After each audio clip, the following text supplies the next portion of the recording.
សួស្តីបងប្អូនអរគ្នាបាទថ្ងៃនេះមកបង្ហាញផ្ទះមួយទៀតហើយបងប្អូនណាបាទហ្នឹងហើយផ្ទះនេះប្រភេទវីឡាឡើងទឿបងប្អូនណាបាទស្រស់ស្អាតណាស់បងប្អូនបាទហ្នឹងហើយផ្ទះនេះស្ថិតនៅក្រុងបាវិតខេត្តស្វាយរៀងបងប្អូនណាបាទយើងធ្វើជូនគាត់រួចរាល់ 100% បងប្អូនបាទបងប្អូនមានចំណាប់អារម្មណ៍អាចតាក់ទងមកក្រុមការងារយើងខ្ញុំបានក្រុមការងារយើងខ្ញុំមានទទួលសាងសង់25ខេត្តក្រុងបងប្អូនបាទស្រស់ស្អាតណាស់បងប្អូនបាទហ្នឹងហើយផ្ទះនេះមានទទឹង6ម៉ែត្រ20បងប្អូនណាបដោយ17ម៉ែត្របងប្អូនបាទស្រស់ស្អាតណាស់បងប្អូនណាតម្លៃជាង 50000 បងប្អូន 50000 តិចទាំងងបាយបាទស្រស់ស្អាតណាស់ហ្នឹងហើយផ្ទះនេះមានបន្ទប់គេង4បន្ទប់ទឹក5បងប្អូនណាហើយនឹងកន្លែងទទួលភ្ញៀវហើយនឹងផ្ទះបាយបងប្អូនបាទដល់នេះកន្លែងទទួលភ្ញៀវបងប្អូនណាកន្លែងទទួលភ្ញៀវធំទលាយបាទធំទលាយបងប្អូនបាទហើយក្រោយយើងវាយ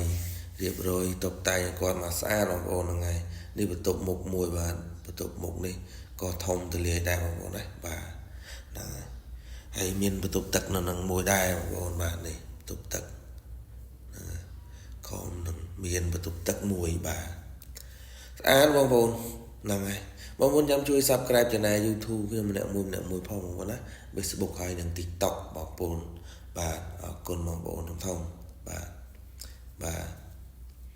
ហើយនេះបន្ទប់ក្រោមបងប្អូនណាបន្ទប់ក្រោមមួយទៀត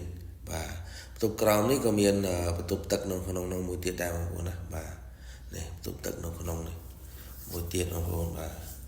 ហ្នឹងហើយស្អាតបងប្អូនបាទ